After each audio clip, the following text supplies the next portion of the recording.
Hello, alle zusammen. Thank you for inviting me to join you at the Purpose Conference.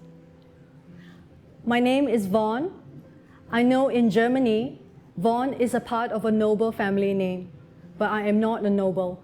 I was born in a working class family in Singapore in the 1970s. These are the early years of our independence. We were facing massive unemployment with a declining entrepreneur trade then. Although we are a small country without natural resources, we were optimistic of our future. We were determined to survive and progress as a nation. We felt purposeful. Today, we are gathered here because you believe in purpose. If you are pondering the future, I am here to share that we could make purpose work. The COVID-19 pandemic forced lockdowns and crippled businesses around the world. The global economy is expected to contract 5.2%. Most countries may face a double-dip recession this year. Economists and politicians are debating if it's going to be a U or V-shaped recovery. I think it will be more likely to be a K-shaped recovery.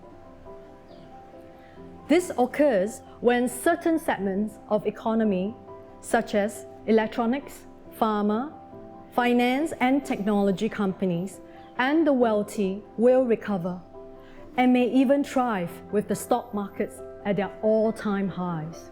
While small and non-digital businesses, the working poor, and those that cannot work remotely suffer the most. Sadly, economic inequality will deepen. Business survival, human resilience, our well-being, and even purpose will be tested. Now, the good news is things are changing. Employees, consumers, and investors are demanding responsible behavior from companies and governments. The 50 DAX ESG Index, focusing on sustainability, was launched this March. 8 German companies made it to the B Corp's Best for the World list this year. Companies that recognize people and planet are as important as profits. Like Germany, Singapore is also committed to the United Nations Sustainable Development Goals, SDGs.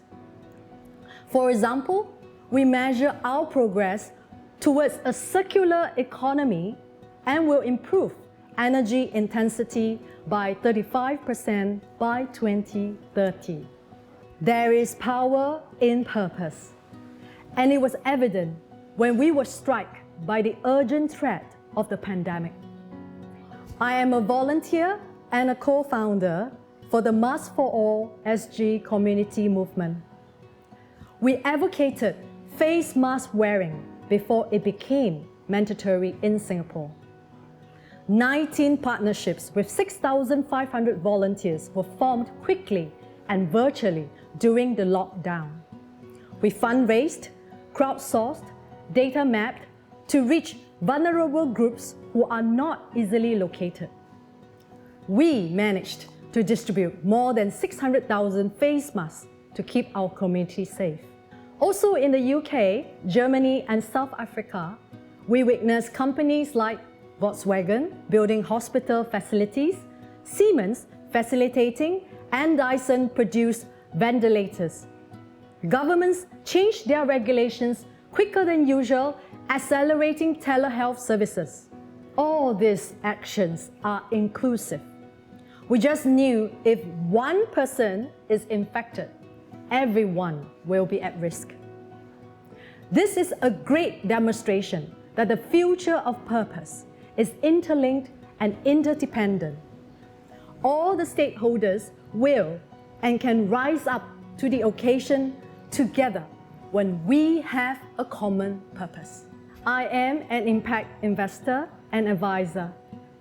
Along with my partners at Ahevia Cap and Purpose Venture Cap, we build early-stage tech companies that tackle big social and environmental problems. We found the best founders are those who attract investors, teams, and customers when they articulate their purpose and ambition. People are not motivated by money alone. When leaders are purposeful, they inspire others to success. Are you aware that more than half of Fortune 500 companies, such as Microsoft and Lego, were started in a recession? In the latest Forbes, America's richest self-made women, there are 20 women who started their business after the age 40. One built her hotel at age 80. Now, I am not asking you to start a business. My point is, you are never too young or too old, nor it is too late. This is the time, the perfect opportunity to own your purpose. What are the ways you could contribute to purpose? How about starting with your purchase and investment decisions? For business leaders, would you start to integrate environmental, social, and governance ESG priorities into your strategy, business model, and operations? Make an active commitment. Seize the white space. Figure out what are the unmet needs or untapped markets. Let me highlight 3 themes you could consider. Number 1, collaboration. For any meaningful transformation, it will require an integrated, collaborative, and innovative approach. The new CEO at H&M, the fashion retailer, recently opened their powerful supply chain to their competitors for their use to accelerate their own sustainability efforts. A good example of open innovation. The Netherlands has a triple helix model in where government, businesses, and academia sharing both cost and profits to build knowledge, test prototypes, and scale innovation to solve social and environmental problems. Number 2, inclusive and lifelong learning. From birth, childhood, at schools, all the way to lifelong learning. While Germany and Singapore may lead the world in quality and budget for education, we could do so much more by removing the barriers for women, the elderly, disabled, persons with mental health conditions, and migrants. Alibaba scaled their e-commerce entrepreneurship workshops to policymakers and villagers to promote inclusion of remote and poor areas into the modern economy, such as online sales of farm produce to help lift them out of poverty, demonstrating how to create new business opportunities while enabling inclusive growth for all. Number 3, digitisation.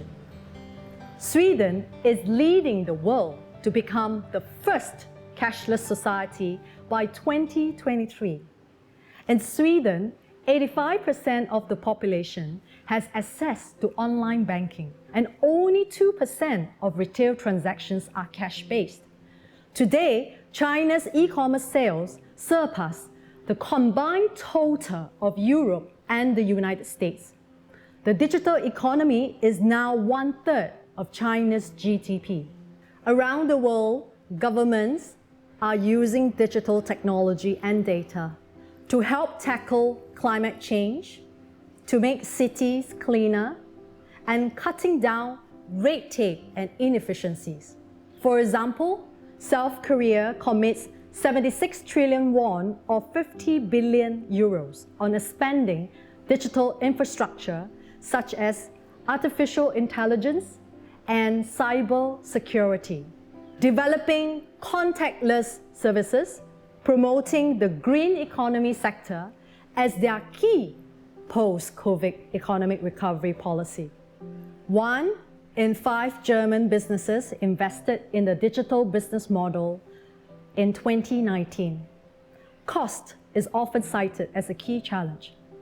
German consumers also value their data privacy highly.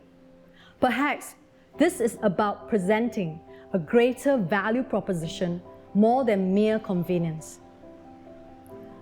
Consider the endless possibilities that you could transform businesses, groom talent, enrich the way we live, improve access for more people and all.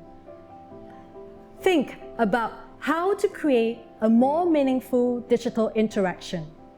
Give your customers and people a genuine purpose to digitization. There is power in purpose, and the future of purpose is now. Together, we will achieve an inclusive and sustainable future for our prosperity, our planet, and our people. Danke.